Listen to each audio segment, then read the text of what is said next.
So let's talk about textile density real quick and its importance, the kind of things to remember about it at least. I'm going to delete the cube and create a plane real quick and go to the UV editing window. There's two add-ons you're probably going to want to get. Text Tools, because it has some nice little things to lay out some UVs, but also you can create checker maps real quick, like so. And this is a 512 by 512 checker map. And the next one you're going to want to get is the textile density checker, okay? And so both of these are on my website. You can check the resource section and get the link there. Now, I'm going to select this face over here and click calculate textile density. And you'll see that it's using 100% of the UV space. Its density is at 2.56 pixels per centimeter. This is a 2 by 2 meter plane, all right? So textile density is a combination of your UVs, your model size, and also the texture resolution. That's generally what it comes down to. It's a balance between all three, more or less. And so first-person shooters often use like 10.24 pixels per centimeter. Third-person games, 5.12 is pretty common. But this isn't a set-in-stone rule. It depends on your project and what you're doing with it. It also depends on the asset as well. So, for example, you're doing a character. If the face is in the shot all the time and it's talking or whatever, you get the idea that maybe the shoes don't need as high of a textile density. So you could potentially lower the resolution of the texture, save a little performance, a little bit of memory, and it's not such a big deal. The same can happen with environments. So if you're doing a really large environment, for example, but your characters can't fly and jump on every aspect of a level, well, you can lower the resolutions pretty low. So like distant buildings or terrain or whatever the case may be. The further you get away from it, the less pixels display on the screen that are clear, right? So you can lower the textile density quite dramatically on some things. And then this also comes into play with like things like props. Most of you are probably working in the 0 to 1 space, taking your models, UV mapping them, texturing them in Substance or whatever the case. But then, you know, when you really break it down, you have like a bottle or something and it only takes up so much space. You could combo props together on a single sheet, a single texture sheet anyways, and that's what you would call an atlas. Now I'll make another video about that later on, but you can actually model one object at a time with 4K textures if you wanted, and then just combo them together on a new UV later on and then bake them all back out into a single texture, which is really efficient and helps the performance anyways. So what's the give and take here? Like, how do you kind of get into balancing this stuff? Well, first of all, if I create a plane and I do a 1 meter plane, all right, and this one, go back to text tools, you'll see I can actually change to 1024 right here, okay, and create another checker map. If we go to the text density checker here, you got to go into edit mode for it. You'll see that if I set it to 1024 and I calculate and I select the face, make sure I select it. So that's the size that you would need for your common first-person shooter, right? 1 meter gets a 1024 texture, and that ends up being a textile density of 10.24 pixels a centimeter. Now, when you're using things like seamless textures, though, right? It's a little trick to this. I'm going to turn on correct face attributes up here. And also, you might want to turn on snapping to grid. Generally speaking, if I snap on grid, hit GY, hold control, and move that out, you'll see that that UV is actually moving along with it.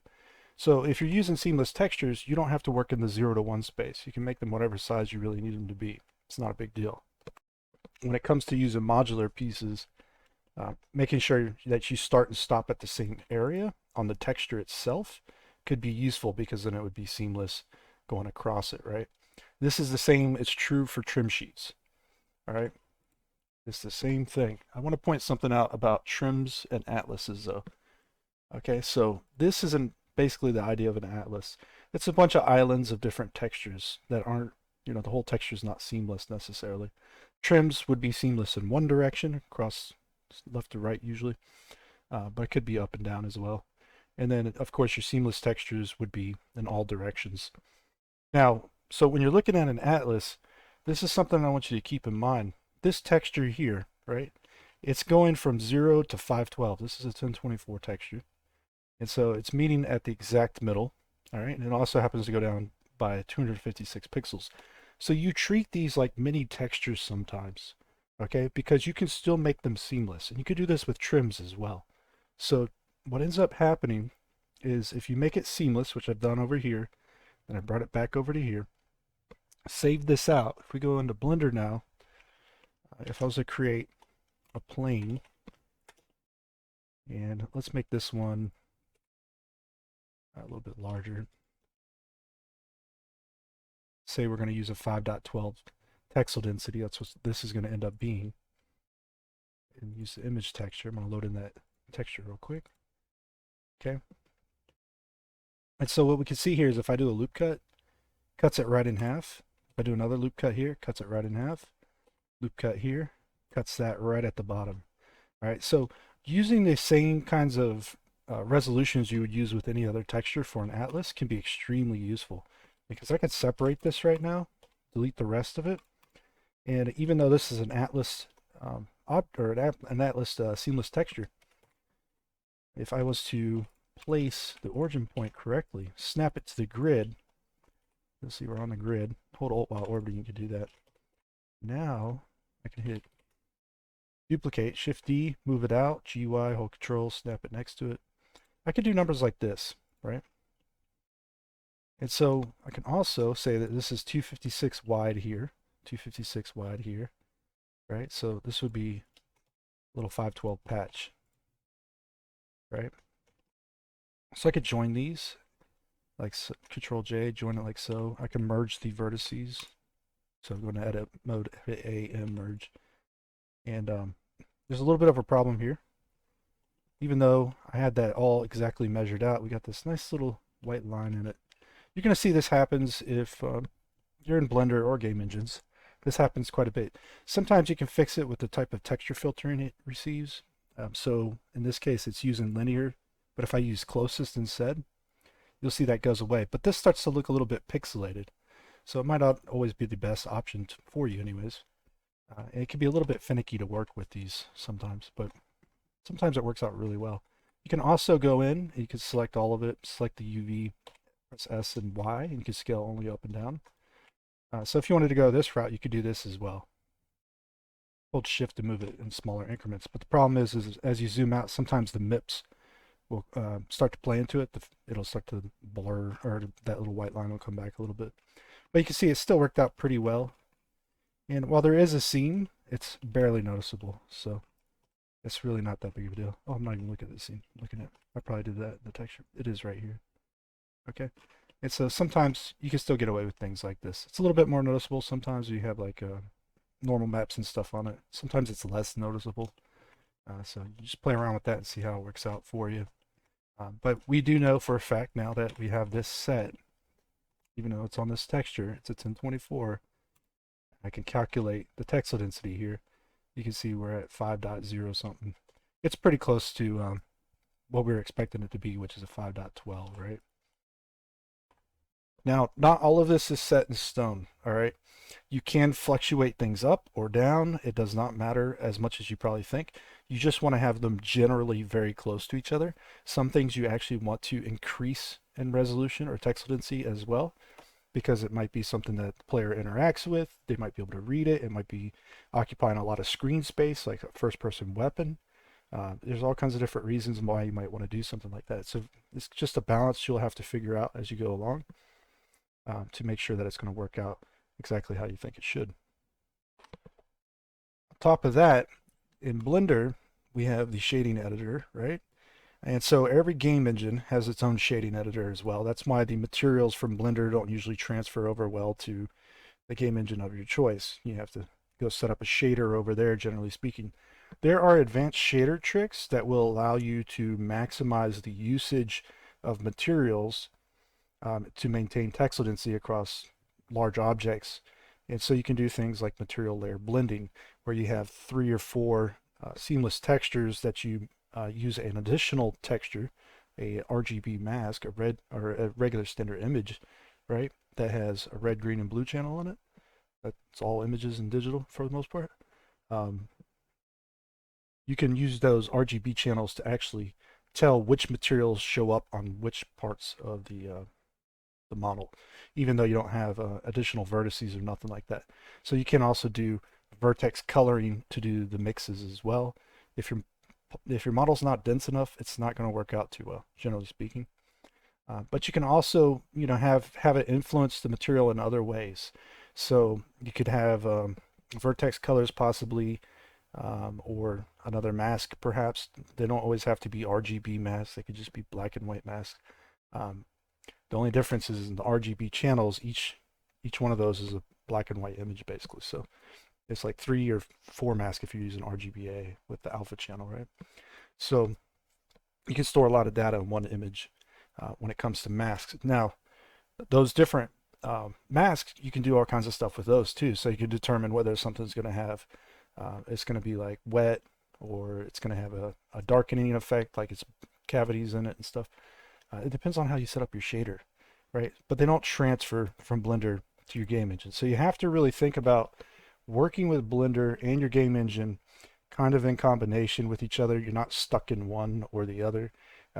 Blender is really just a tool to supplement whatever you're doing in your game engine at the end of the day, if you're using it in that manner. If you're just staying in Blender, you can set everything up here on the shader. You can make this thing as crazy as you want, it wouldn't matter. Now, let's get into this. So next up, you can make decals relatively fast and simple in image editors. This is Krita. You can download this. It's open source, but you could use Photoshop or whatever. You don't always have to create necessarily PBR materials to create usable materials. Sometimes it's beneficial to go the full length. But if you just need to add some like color distortions or grunge, you can do some very simple stuff with 2D images still. As a matter of fact, while you're playing around with learning how to set up trim sheets or atlases or whatever, it's very useful to just use photos and do the diffuse workflow, like diffuse textures, no roughness, normals, nothing like that. Just figure out how these things play with each other, and how you want to lay them out and set them up, because it's so much quicker to take an image and throw it on here than it is to like go create one in Substance Painter or Designer.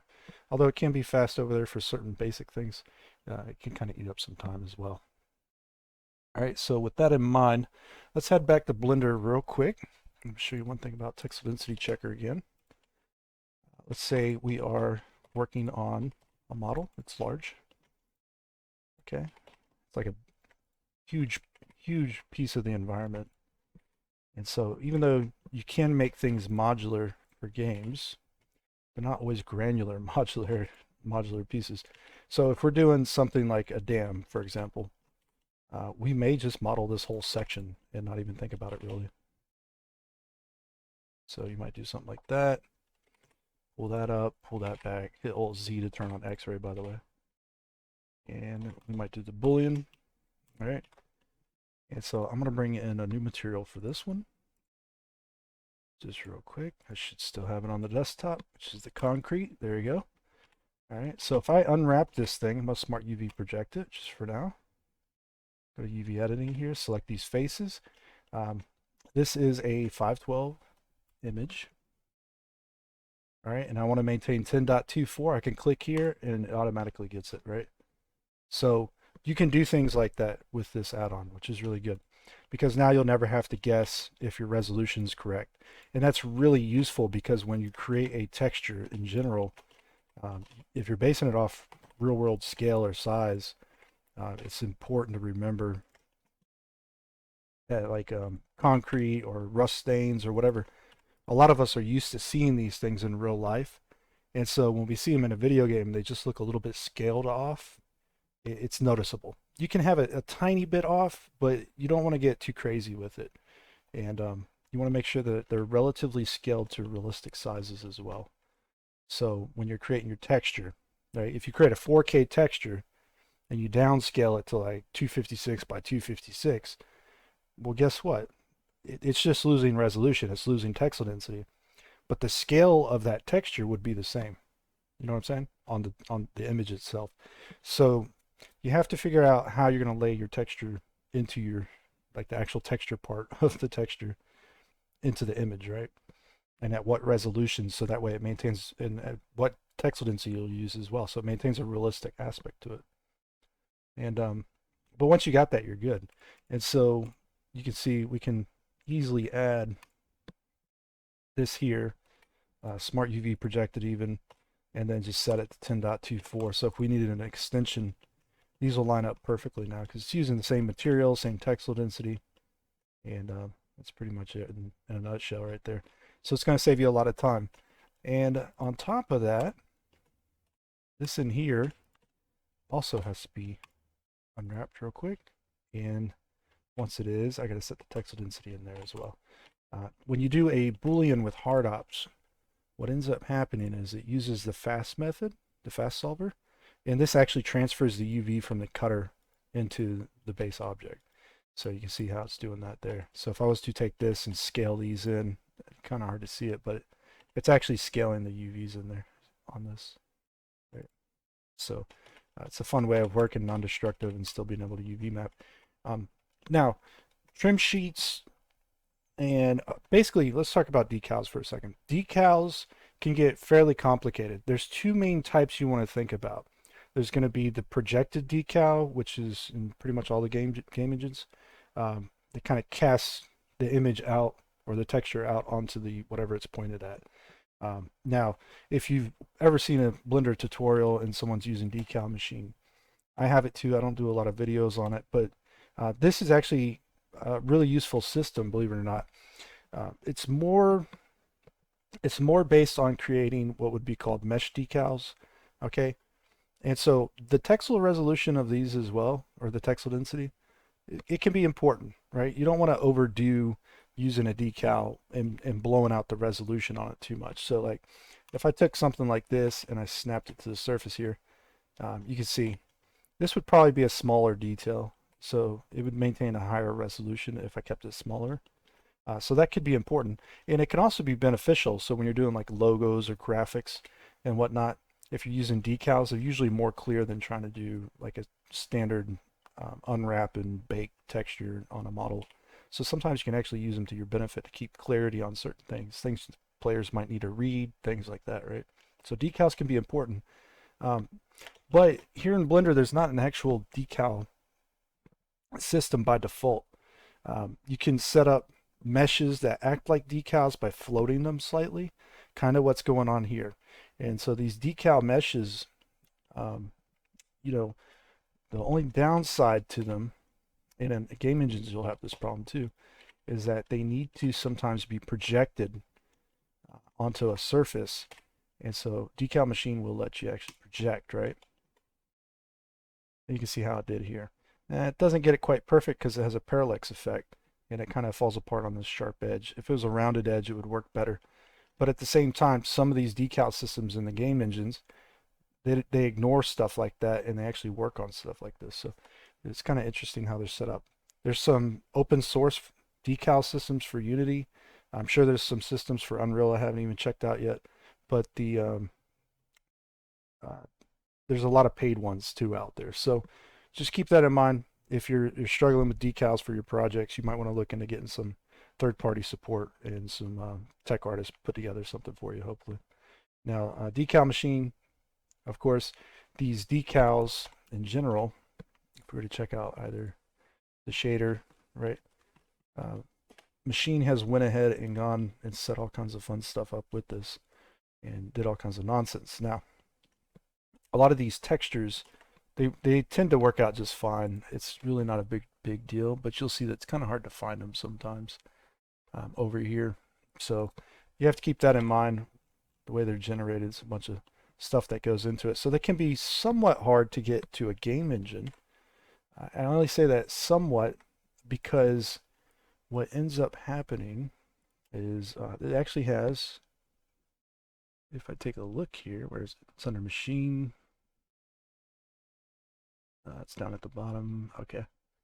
And you'll see we can create decals within Blender, but we can also export decals and we can also set up trims and all kinds of other fun stuff, but we can also bake things if we wanted to.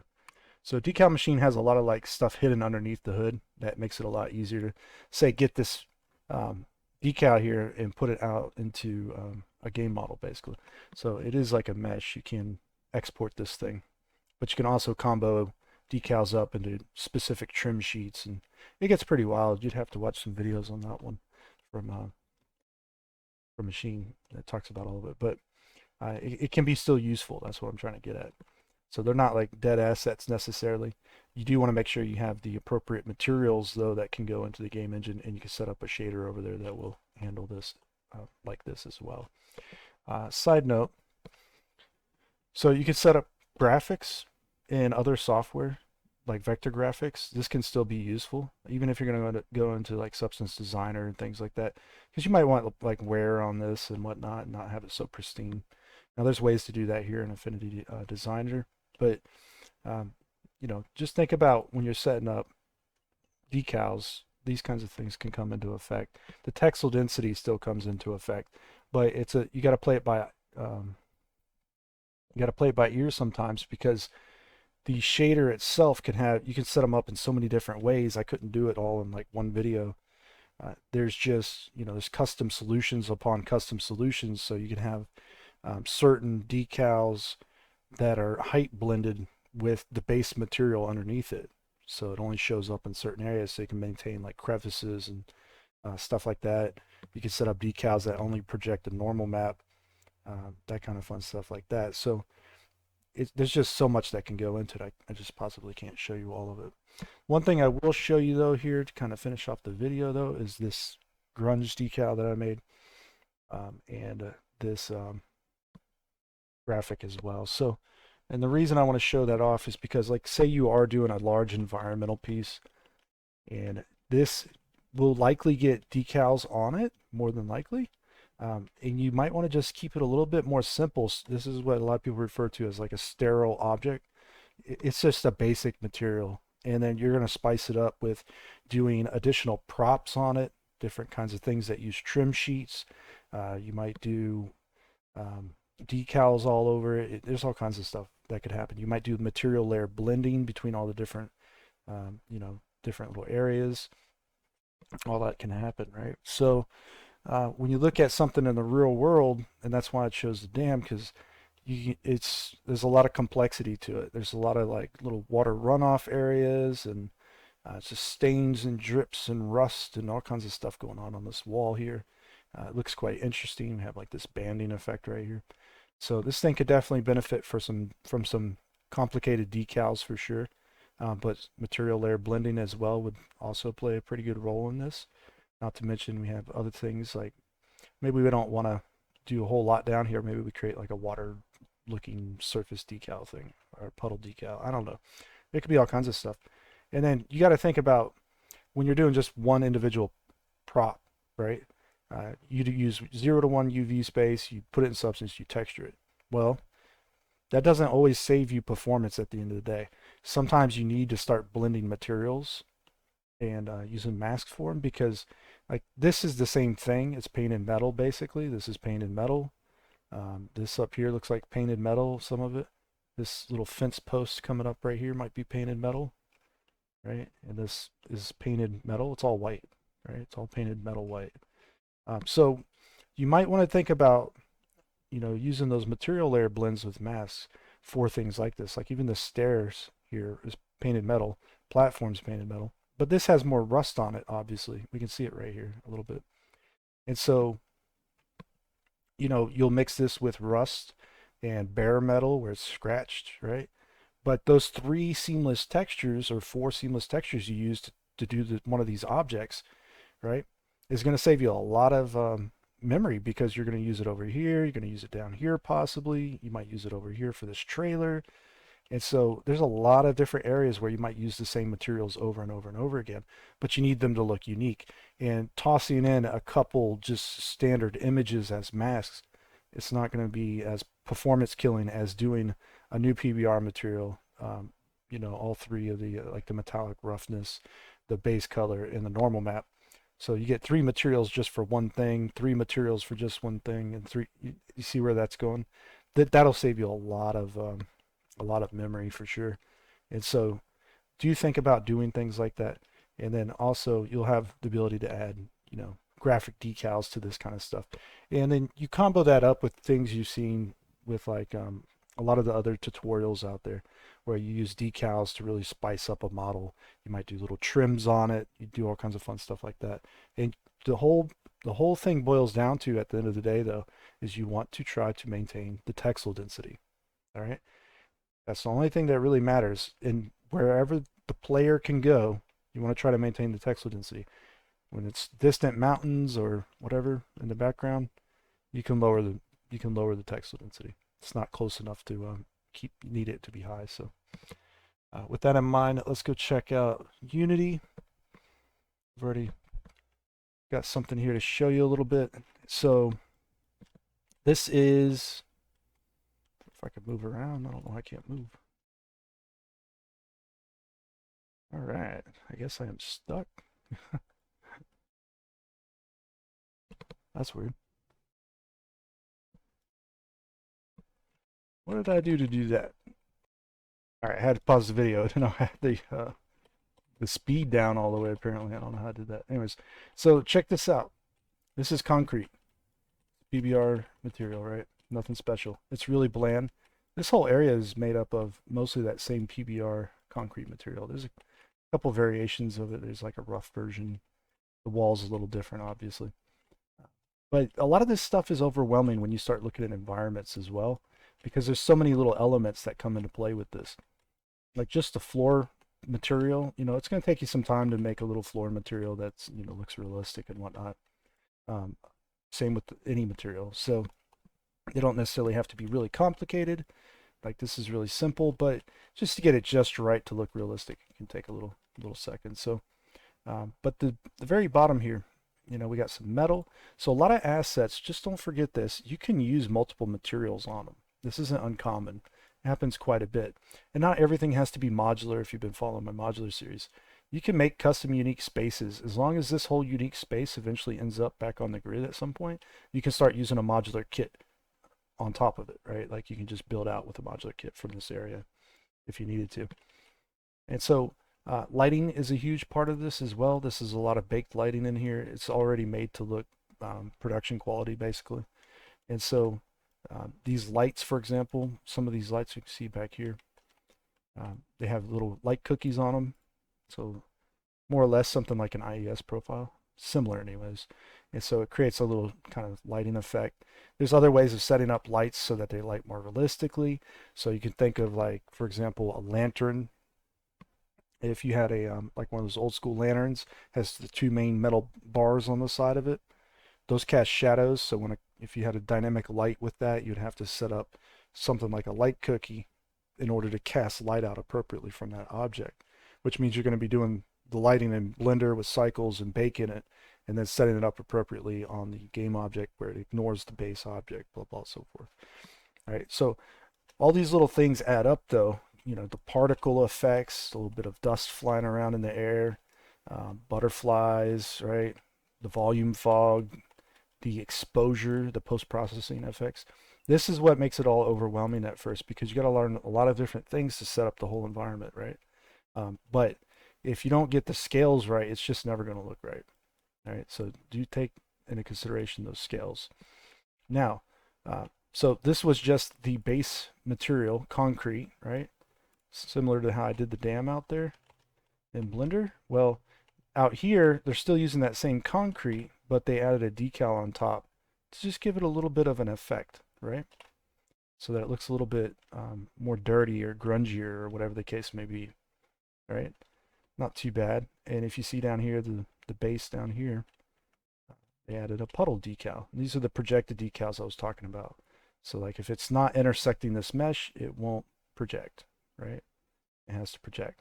Now there is a downside to this. It'll also project onto your player character. I'm going to show you how to fix that here in Unity. It's very similar in Unreal Engine 2, by the way. But if we take a look behind me, I've actually took my decal and threw it on the wall back here. So if I was making a dam, just to give you an idea of how you can work with the decals, this is just color, right?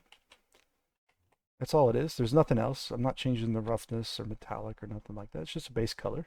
decal. That's it. That's all that's going on with this material. Matter of fact, if we look at it real quick, you'll see we have, well, the 2 decals. Anyways, that's it. That's what it comes in looking like. It's pretty rough. It's not real pretty. And I have 2 versions of it, but it's just color. So if I look at the material, you'll see effects base color. That's it. All right. We can actually tint these things too, which is kind of interesting. So that's kind of fun. Now, here's the fun thing. You can order decals, if I can get a hold of this one. I think I got the right one, maybe. I'm not sure which one it is. It's better to name these things. They all have just decal projector, which is kind of bad. These things get orders, right? So you'll see that in the should be, maybe it's on the material.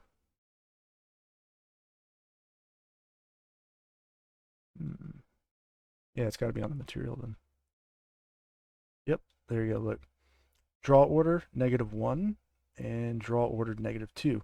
So I want this one to show up behind everything, right?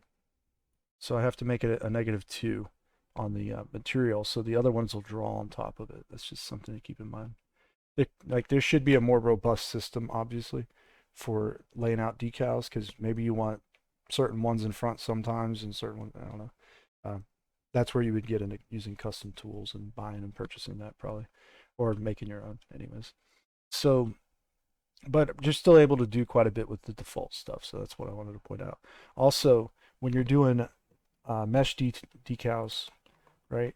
Your mesh decals need to be basically on the surface of your object here in Unity, at least, because they're supposed to project, but I couldn't get it to work. And on the downside of that, well, at least I was told they were supposed to project. The thing is that if you look at the decal material,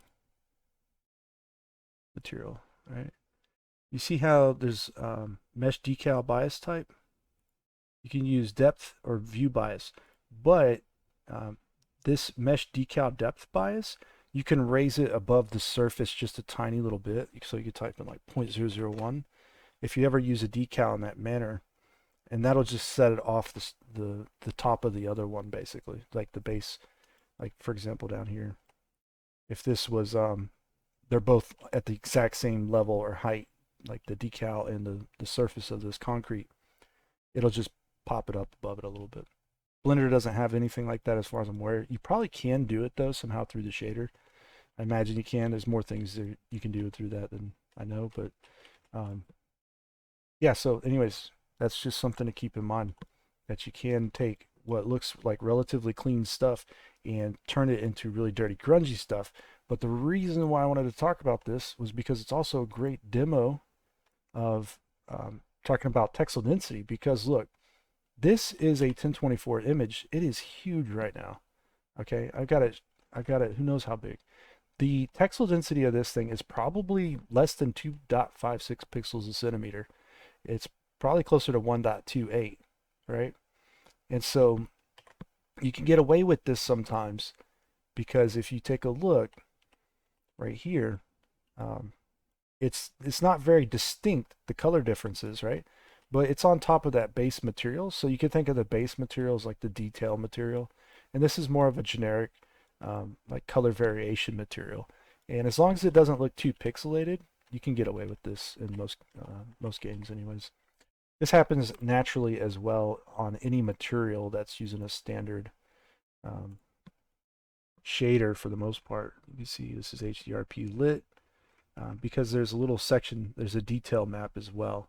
Okay, so this is usually a packed map that has all kinds of, it just has like an additional normal and maybe like a smoothness or roughness or whatever. I forgot what exactly is in Unity here, but and so you can create a detail map as well to go and blend 2 materials together basically. And that'll give you a chance to have one that's generic and vague and one that's got more detail to it. This is what's commonly done on things like rocks and cliffs and things like that. So just keep that in mind. And that's why I wanted to point this out, because it's not always set in stone what texel density you're going to use. You'll have to kind of just see how other people are utilizing their textures, just pay attention to it.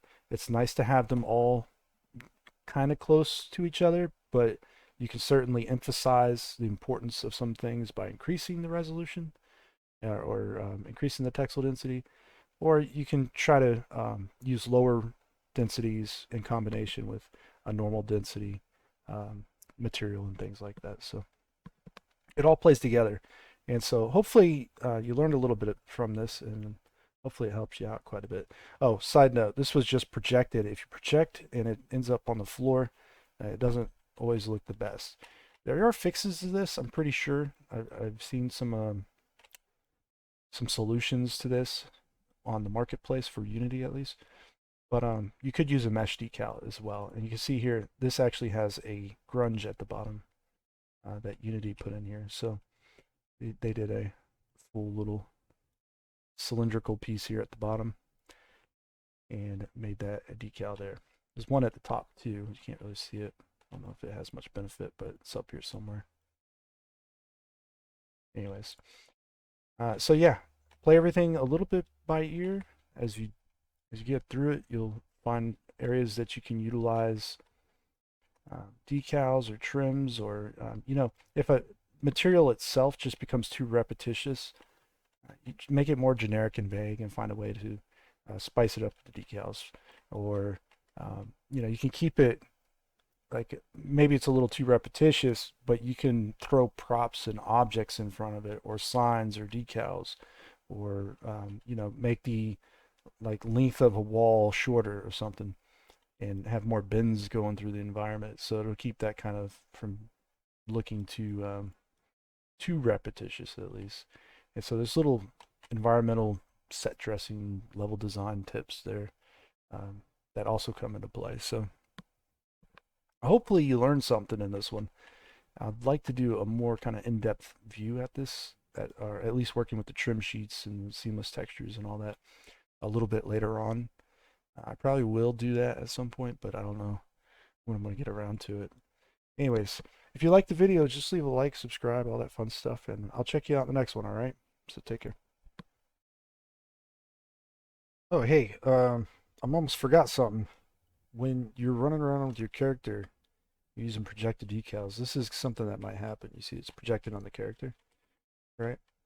It's an easy fix here in Unity. It's also pretty easy in Unreal Engine. So if you ever run into this issue, one of the simplest way is to solve it is to take whatever your dynamic objects are, and in Unity you go to the material of this, say this first person character here, or the third person character, and open up its materials, and you see where it says receive decals. You can turn that off.